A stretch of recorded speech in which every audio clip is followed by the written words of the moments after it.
जिला समाजसेवी संघ तरफ प्रथम वार्षिक उत्सव पालन। जुहार आपण मानकु सम्राट न्यूज उत्तम के स्वागत। आसुन बरगढ़ जिला उपरे गुड़े नजर पकामा।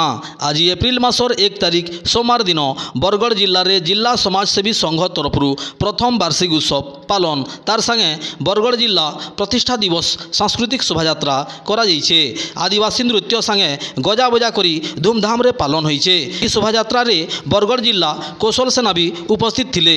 देखुनी खबर।